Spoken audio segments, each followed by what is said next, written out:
PFL number 7 this Friday from Nashville, Tennessee. It is the playoffs with the heavyweights and the women's flyweights again this Friday. In the heavyweight division, you have got the number 1 seeded Dennis Goltsov taking on Tim Johnson. You also got Oleg Popov taking on the number 5 seed who has found his way into the playoffs in Linton Vassell. In the women's flyweight division, the number 1 seed and the undefeated Dakota Ditcheva takes on Jenna Bishop. And also you've got Tyler Santos and Liz Carmouche in a pretty good matchup in the first playoff fight of the night. 10 fights on this card this Friday, again from Nashville, Tennessee. And folks, if you haven't yet though, make sure to hit the subscribe button down below for some more MMA here on the channel. Yesterday we posted our UFC Abu Dhabi predictions with Corey Sandhagen and Umar Nurmagomedov in the main event. Link is in the description down below. Going on to our first of 10 fights here this Friday night. We start things off in the welterweight division with Kevin Pease taking on Nick Meck. I'm going to go with Kevin Pease to win this fight. He is 5-0 coming into this one. He has fought 4 times in CFFC. He is undefeated in CFFC, being 4-0. He's taken on Nick Meck in this one. Meck's a guy who has not fought, at that level yet, except for the exception of one fight where he fought JP St. Louis, losing a fight by majority decision over there in CFFC. You might have heard of St. Louis. He took on Corey Cup back in LFA back in 2020. He fought Chaos Williams back in 2018 as well. But Nick Meck lost to St. Louis by majority decision. And yeah, he's won fights, but hasn't been against the best opponents. Fought a guy who was 9-23 a couple fights ago. Last fight took place in Synergy FC, where he won by first round knockout. That is a promotion in Springfield, Missouri. Again, not one of the most well-known regionals that you can fight in. But for Kevin Pease, again, he's shown that he has the capability of going out there and getting early submissions and really working his ground game in promotions such as CFFC. Sure, has he not fought the best competition over there? 100%. But again, he has fought at that level before. I am going to be willing to make the assumption that the PFL is kind of, matching up Kevin Pease in the right direction here. Again, it's what they do. They say this all the time, this is what the PFL does. They kind of match make guys that they want to be successful. It looks like Kevin Pease is that guy. He's undefeated. Again, they will ease him into things. He's 26 years old. Again, they will take the Elvin Espinoza route with him. I'm taking Kevin Pease to win the fight, and I think he gets it done by unanimous decision. To our next one here in the welterweight division, again, we have got Jaleel Willis taking on the former UFC name and current PFL fighter and Anthony Ivy. I'm actually going to be taking the underdog in this one. We're going to take Anthony Ivy to win the fight. I'm taking him to win by first round at TKO. I'm not all that impressed with Jaleel Willis right now. Willis is a guy who's 16-6 professionally. He's lost 4 out of his last 5. Now, who has he lost to? Okay, yes. Mukhmed Berkamov, Sabahamasi. He beat Kyle Crutchmer. Lost to Ramazan Kurmagomedov, who is now the Bellator champion, and lost to Sergey Doumbé. I understand, again, those are not bad losses at all. However, he has been finished in the first round in every single one of those fights. It feels like an opportunity where Anthony Ivy can really take advantage here. Again, Jaleel Willis was just knocked out. Yes, TKO'd, but still, he's put it on his back and he was wobbled, took damage less than 3 months ago in Paris against Doumbé in early May. Anthony Ivy, again, is on a big winning streak. He went to the UFC in 2020, lost to Christian Aguilera, lost to Brian Barberena, lost on Fury FC 3 times in a row, one of the losses being to Vassell Hafez, came back, has won, again, 6 straight fights, and now he finds himself in the PFL. He did fight in the PFL last year. He had one fight in August against Carson Hardman where he won by first round submission. I think this is a great opportunity for Anthony Ivy here against Jaleel Willis. Again, he is the underdog, and we are going to take him. Again, Willis just got knocked out. He just got finished. I don't think it's a bad look at all for Ivy to go out here and win this fight. I think he gets it done early. I'm taking Anthony Ivy to go out here, pressure Jaleel Willis. Again, I don't know where the state of Jaleel Willis's chin is at this point in time, so I'm going to take Anthony Ivy to go in there close distance and find the knockout pretty early in this fight. Am I saying that Ivy's on the same level as Kurmagomedov, as Doumbé? No, but he's got power. He's able to swing hard, and I think he will be able to knock out Jaleel Willis in the first round. Going to our next one here, we have got Sergio Cossio taking on Dedrick Sanders. Going to go with Cossio to win the fight by unanimous decision. I was very surprised to keep it short in his last performance. I thought he was going to lose to Anthony Romero. I think a lot of people expected Cossio to lose to Anthony Romero in that fight, and he got it done. He went out there and won the decision against Romero, cashing a plus 350 underdog in that fight. Again, I was surprised Cossio had one fight in Bellator where he beat Jesse Roberts by mountain triangle choke in the 3rd round. That's great. I didn't think he was going to be able to parlay that into a victory against Romero, but he did. Cossio Cossio, again, is on a pretty big winning streak. He has won, I believe, 9 in a row now going into this fight with Dedrick Sanders. Not a bad striker. He has the ground game to show for as well. All around a pretty solid guy who's going to bring pressure to you and is going to be able to keep a pace for 15 minutes. He's taking on an 8-4 guy here in Dedrick Sanders, who's coming off a loss in Aries fight series earlier this year against Violent Bob Ross, Luis Pena. He lost that fight by unanimous decision. Before that, 5 straight victories. Not against anybody all that well known. He started his career 3-0 in MMA and then dropped 3 straight fights in a row against fighters you may know. Zach Zane, I mean, you probably have heard of Zach Zane. Jonathan Pierce and Terrence McKinney, obviously you've heard of. So not the worst losses, but the wins again for Dedrick Sanders are not the best. His 4 losses are to fairly well-known guys. However, I think Sergio Cossio goes out here and wins the fight by decision. Again, I was very surprised he was able to go out there and out-battle Anthony Romero. I am not too concerned that he's not going to be able to go out here and just outlast Dedrick Sanders either. I think, again, Cossio is going to be able to throw more damage, or I think he's going to be able to put more damage on Sanders, and I think he's going to be able to go out here and really just as a whole outpace Sanders in this fight. I'm going to take Cossio to take it by unanimous decision. To our next one, we go in the featherweight division. Cody Law is back, and he's taking on Zachary Hicks. I remember, again, at one point in time, Cody Law was a uber talented prospect for Bellator, really just a really hyped up guy for that promotion. Lost back-to-back fights to James Gonzalez and Chris Lencioni, but then came back, won back-to-back fights against Edwin Chavez and Jefferson Pontes in his last one by unanimous decision. Now he gets Zachary Hicks. I am not concerned at all. Cody Law should go out here and win the fight. I'm taking him by decision. As a whole, I think Law should just be able to out-wrestle Zachary Hicks here.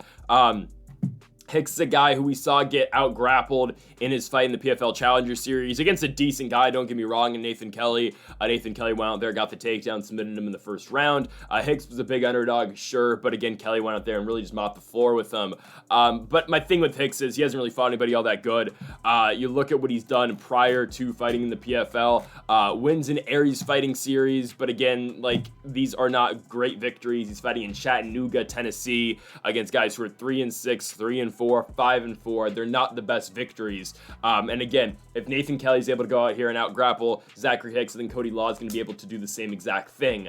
Again, I am still kind of iffy on Cody Law. He has been, again, we talked about this earlier, right? In the first fight of the night with Kevin Pease. And it kind of applies to Cody Law as well. PFL has done this with a lot of guys, right? They book them against guys they think they can beat. Again, example, Cody Law, to the point where they can get him at a, 9-2-ish. They can get him to a 9-0 record, and they can have him start fighting in the top 5. Dalton Rosta is a very good example of this. Romero Cotton's a very good example of this. They got Romero Cotton and Dalton Rosta both to the point where I think they were like 10-0. They had them fight each other, and then bam, there you go. The winner of that fight, you have a top 5 contender. Dalton Rosta, since then, has gotten into Bellator. He won his last fight, and now he's in the top 5 of the weight class. He might get a title shot next, right? Dalton Rosta's only loss is to Aaron Jeffrey. He beat Noveni Jr. in his last fight. I picked that one right. A lot of people were taking Noveni to win that one. But anyways, that's kind of what they're doing with Cody Law. Cody Law should dominate a fight here with Zachary Hicks. I don't think Hicks really has a chance. I think it's going to be all wrestling out of Cody Law. High output. As long as he doesn't gas himself like he did in his couple losses. I'm looking at the Gonzalez loss. That was pretty bad. He was a -800 favorite, and he just gassed out as the fight went on. But it seems like Law has figured that out for the most part. I think he should be fine. I'm taking Cody Law to go out here and win the fight by unanimous decision. To our next one here, we go back to the featherweight division. Back-to-back fights for the 145-pounders. We've got Alexi Pergande taking on Daniel Boehle in this one. Taking Alexi to win the fight. Again, this is another one of the PFL's guys. He's 4-0. 4 wins so far in the PFL. First one in the Challenger Series by arm triangle choke. The second one by split decision. Back-to-back victories here so far. Back-to-back victories in 2023. Hasn't fought in 2024 yet. In 2023, beating Akeem Bashir by Dart choke in the first round, and then winning his next fight by unanimous decision. Alexi should have his way on the ground in this fight. He's taking on Daniel Boehle in this one. Boehle just lost his last fight by knockout in the second round in Ohio Combat League. They pulled him from his fight in NFC, which is a promotion in Atlanta, Georgia, to take this fight against Alexi. Again, Daniel Boehle hasn't beaten anybody. He's not very good. He's been knocked out twice in his career in the last 2 years. Even though, again, I don't think that's where this fight's really contested. I think you see grappling out of Alexei here. And sure, again, Daniel Boehle is known for being somewhat of a grappler. I am not concerned at all with Alexei winning this fight. Again, it is a setup fight. And it's a fight that Alexei, if he doesn't win, then he's going to get the axe in terms of getting a push from the PFL brass. But again, he is expected to win this fight. Everyone knows what's going on with this fight. He's fighting a 4-2 guy who hasn't fought anybody yet. It's like that time that PFL Europe had an 0-8 fighter go out and fight. I'm trying to remember who he was. I believe it was the last PFL Europe card. I can find it very quickly. Yeah, they had Nikola Ivanovic fight, who was 0-7 at taking on Ben Willis, who was 3-0 at the time. Again, it's not to that extent, but the PFL is known for doing this. They have been known for matchmaking guys that they want to win. It's not, again, it's not cheating because they're still fighting, but it's called record building, and it's called, again, padding your record. It's a big thing in boxing, and the PFL is kind of bringing it back. But again, eventually these guys will fight solid guys like they do in boxing, but until that point, they're going to keep fighting scrubs like this. Alexei's going to win the fight by first round submission. I'm not concerned at all with the result of that fight.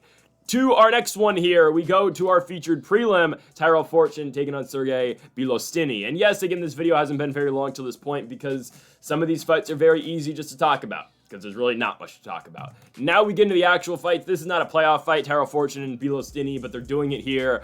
I like Bilostenniy to win the fight by first round TKO.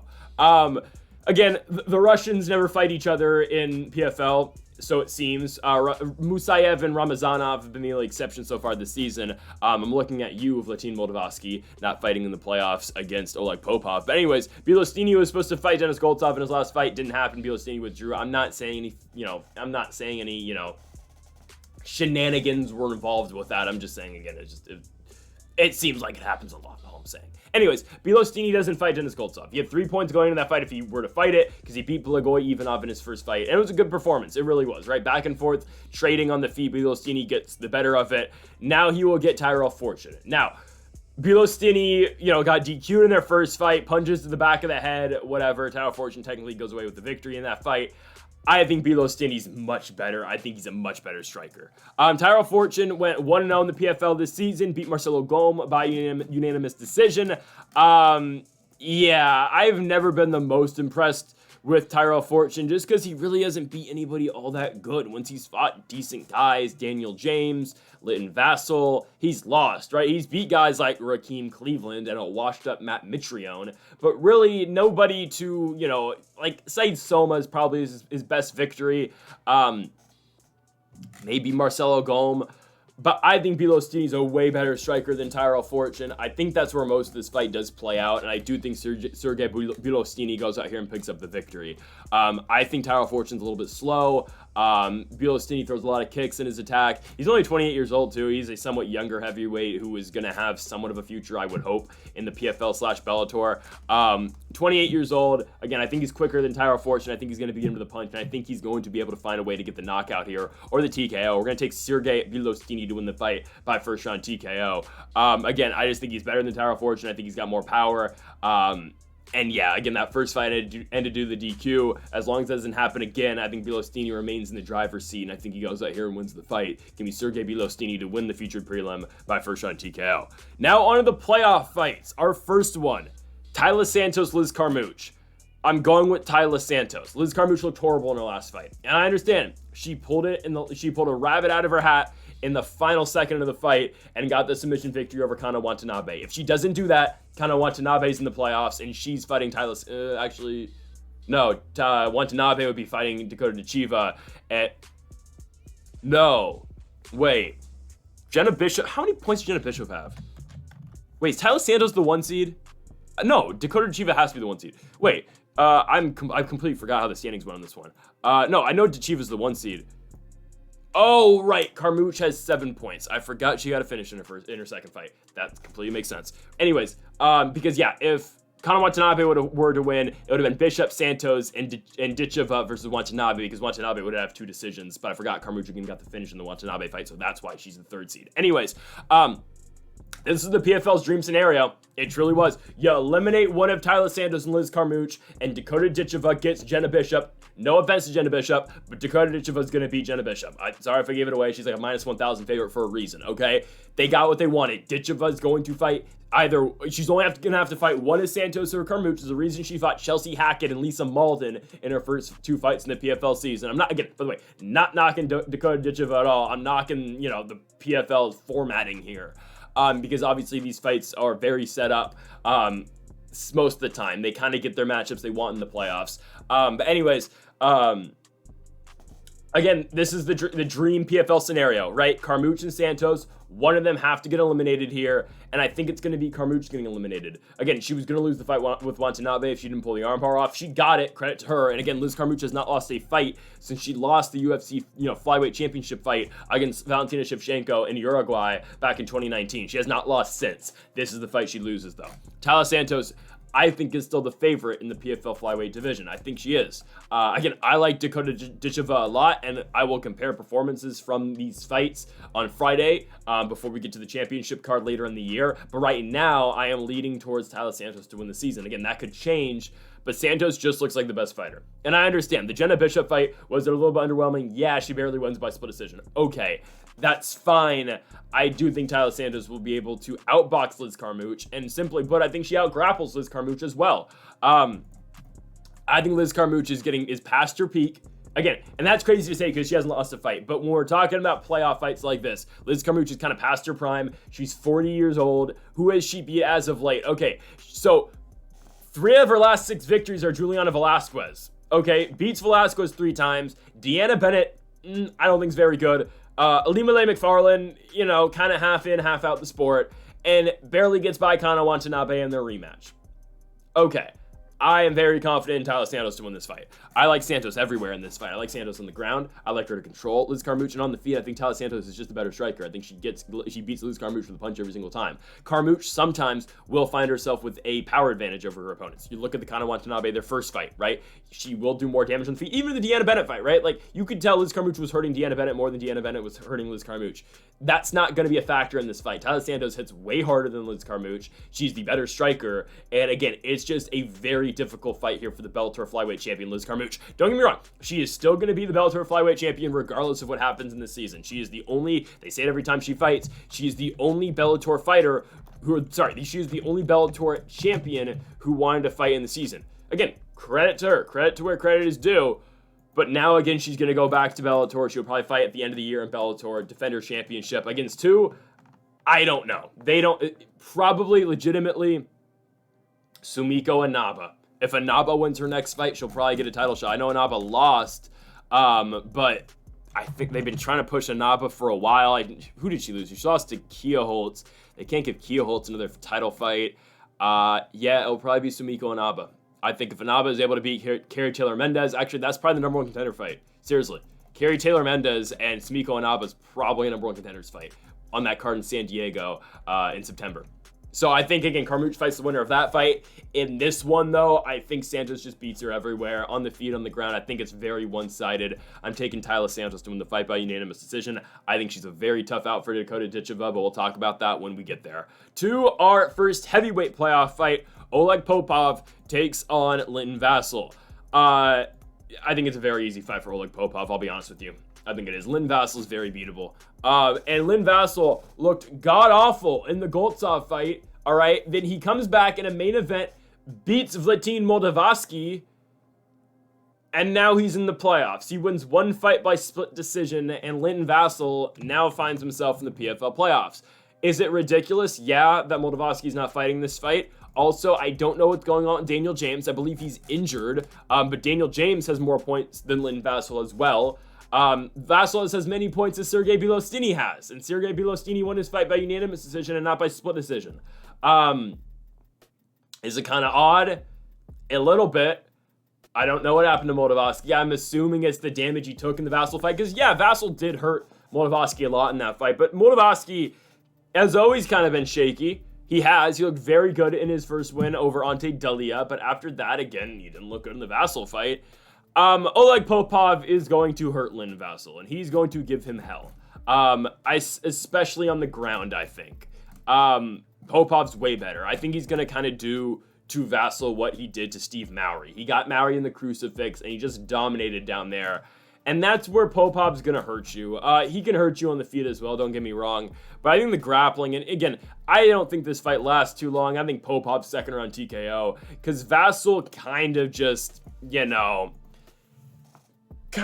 wilts as the fight goes on. I mean, we saw that in his first fight when he lost to Dennis Goltsov. Goltsov finished him in the third round. That's kind of what happens, I think. And, if Vassell kind of gets strung out late in the fights, he kind of, again, just wilts because he's not really prepared for the full 15 minutes. He's a very one-round fighter. Don't get me wrong. He won a split decision against Moldavsky. He did go 15 minutes, but you're telling me that was all that impressive? I didn't think it was that impressive from Vassell. Vassell was still very tired at the end of the 15 minutes, and I think a better heavyweight beats him. That's why I think Oleg Popov beats him. I would have picked Oleg Popov to beat Valentin Moldavsky as well. I think Moldavsky looked horrible in that fight. So I think Popov goes in here. I think he just kind of just, I wouldn't say out-pressures Vassell, but just drags him into deep waters. I think he's just going to make it tough on Vassell. If Vassell's not able to land a big shot, I think it's trouble for him. I think Popov is going to be able to out-scramble Vassell in this fight. Again, I understand, Vassell was a lot better in his little Bellator run up until the Ryan Bader fight, right? He looked very good in the second Moldavsky fight for where he knocked him out. That can still happen, right? Vassell still has the power to knock somebody out. I don't think he knocks Popov out, even though, again, he's got a puncher's chance. But as long as Popov's able to get a takedown, I think he's going to be able to have a lot of success. I'm just looking at the Lynn Vassell we've seen in the last year in the PFL, and he's looked pretty damn bad, and he's looked like a shell of his former self. He's still in the playoffs, which is great, but I do think Oleg Popov goes out here and dominates, and I think Oleg Popov puts himself in the championship fight. I'm taking the Russian, Oleg Popov, to win this fight by second round TKO. I think it's going to be as a result of the ground and pound that he's going to be able to throw on the ground once he gets a takedown. To the co-main event, we now head. We have got Dakota Ditcheva taking on Jenna Bishop. Ditcheva is undefeated. She is 12-0, and I expect that to remain after her first-round TKO victory here of Jenna Bishop. Jenna Bishop, I think, is a sitting duck in this fight. If she can't get a takedown, she can't get the fight to the ground. Because, again, you know what Jenna Bishop does well. Very good jiu-jitsu player. That's great. And she fought a lot better than I expected her to in the Tyler Santos fight. I thought Santos was going to win every single round in that fight. She didn't. But I don't know. Again, both Santos and Bishop kind of knew going into that fight that they were going to make the playoffs regardless. So there wasn't entirely much to fight for because, again, you're going to turn around in less than 2 months anyway. So why take a bunch of damage? Just make sure you get out there, again, without taking much damage and make sure you can turn it back into a fight, again, less than 2 months later. I think Dakota Ditcheva is going to really pressure Jenna Bishop on the feet. I don't think Jenna Bishop is going to be able to take her down. And again, once that happens, you know what Dakota Ditcheva does to fighters on the feet. Again, and I've kind of been talking about, Ditcheva has kind of been, they have built her up to be in this point and to be in this spot against Jenna Bishop. And they have, 100%. Again, look at who Ditcheva has fought. Look who she fought before she fought in PFL Europe. Look who she fought in PFL Europe. And look who she has fought so far in the PFL. I completely get it. Again, I've been saying it the entire video. However, it's not Dakota Ditcheva's fault. And we still don't truly know how good Dakota Ditcheva is. We've seen her fight a lot of fighters who should not be in there with her. That was the reason Chelsea Hackett and Lisa Malden were in the PFL season, is so they could be her 2 fights. Again, go back, and there's a PFL video playlist on my channel. Go back to PFL 1, the first one of the year, when I talked about Dakota Ditcheva, Lisa Malden. I say at the end of that prediction that she's going to beat Lisa Malden here, and she'll probably run into Chelsea Hackett next, because that's just, again, who I think is the second worst fighter in the weight class, and it's the next easiest fight for Ditcheva to go out there and win. And obviously she did that. Okay, it's not Ditcheva's fault, but at the same time, we don't truly know how good Ditcheva is. And I don't know how much we learn. Actually, no, I think we're going to learn a lot in this fight with Jenna Bishop, because Jenna Bishop's been there and done that. And she's fought a decent fighter like Santos before, and went the full 15 with Tyler Santos. But I think we're not going to truly learn until she fights either Santos or Carmouche. I'm expecting it to be Santos. I can 100% though see a world where Carmouche does get out that fight with Tyler Santos, and it's, again, Carmouche versus Ditcheva in the main event, or not the main event, but for the championship later this year in November. That being said, Ditcheva is going to probably run right through Jenna Bishop. Again, if Bishop can't get a takedown, it's trouble for her because Ditcheva's striking is just that much better. And again, say what you want about her, but Ditcheva's got power on the feet. She's got very crisp striking, and she's going to give a lot of fighters trouble regardless of who you are. At flyweight, Ditcheva's going to give you problems, and I think she's going to give Jenna Bishop a lot of problems in this fight.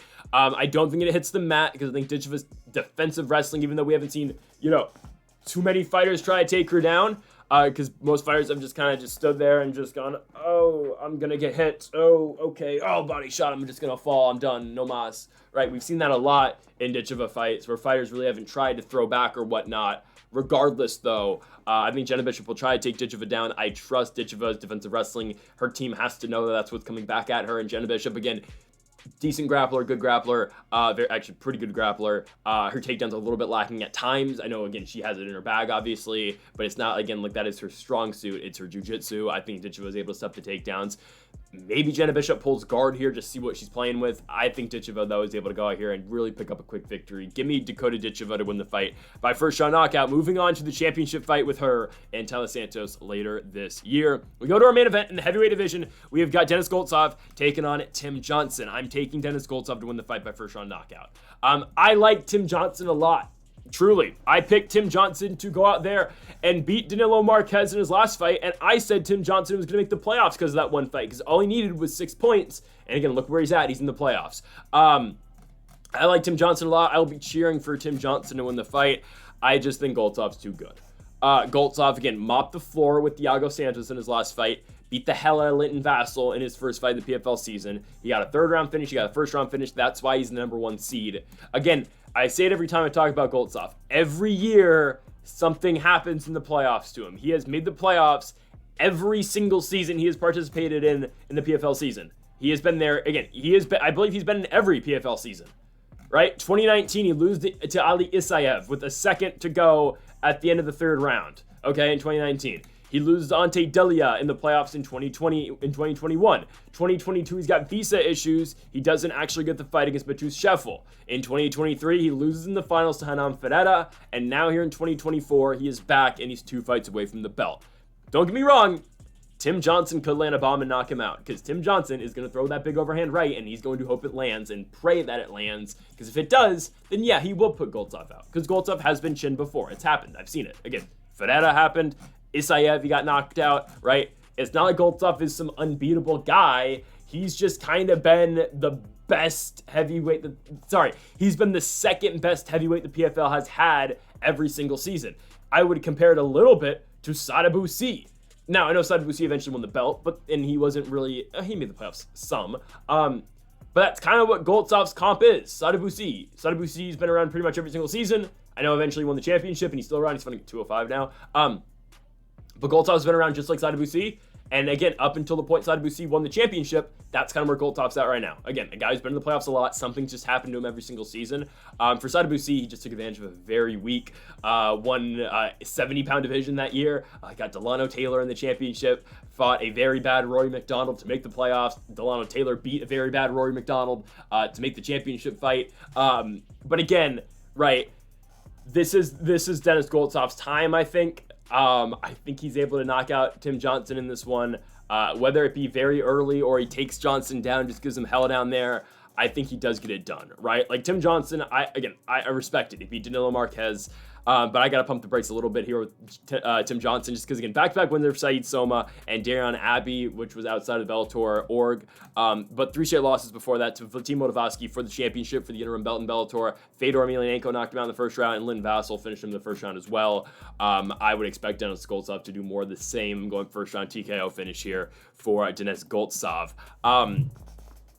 Just because, again, I think I don't know if, I think both these guys kind of have the same power, but it's just like, again, I think Goltsov's a slightly better striker, and on the ground, too, I think Goltsov has the advantage. Tim Johnson's been chinned a lot. Don't get me wrong, Goltsov has as well. I think this fight's really closer, though, than the odds say. Right now, you got minus 450 for Goltsov, plus 300 for Johnson. I think it's a lot closer than that, in all fairness. I truly think it is. Just because, again, I think Tim Johnson really has a puncher's chance, and I really think whoever lands that first big power shot will win the fight. if Goltsov doesn't get that takedown, which he may just straight up go for and just ground Tim Johnson and just work ground and pound right away. That could 100% happen, don't get me wrong. But on the feet, if this fight stays contested on the feet the entire time, I do think Tim Johnson has a real chance to go out there and knock Goltsov out. Again, we've seen it before. We've seen Goltsov knocked out in big moments in the playoffs before. It could happen again here. I don't think it will. I'm going to take Tim Johnson to lose. I'm taking Goltsov to win the fight by first round knockout. But all I'm saying is, I think Tim Johnson has a much better chance than plus 300 odds do indicate. That's all I'm saying. I still do think that Goltsov wins, but I do think Tim Johnson has a slight chance, though, to pull one out the bag here. And again, all he's got to do is land that big overhand right he swings, and boom, he's in.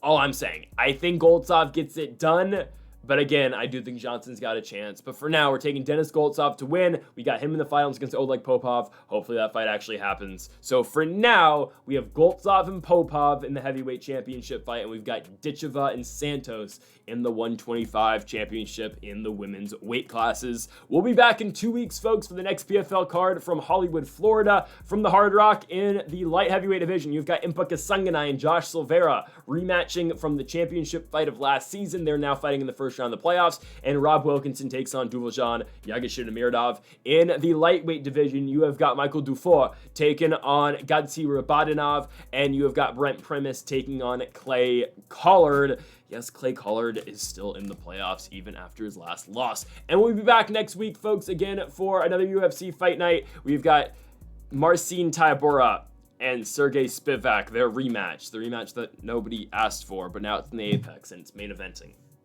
It was a prelim fight in Norfolk, Virginia in 2020 when they first fought. But anyways, folks, thank you all for watching. Make sure to hit that subscribe button down below for more. Make sure to leave a like if you did enjoy the video. Make sure to comment if you do disagree with any of the picks. Folks, thank you for watching, and Mamba forever.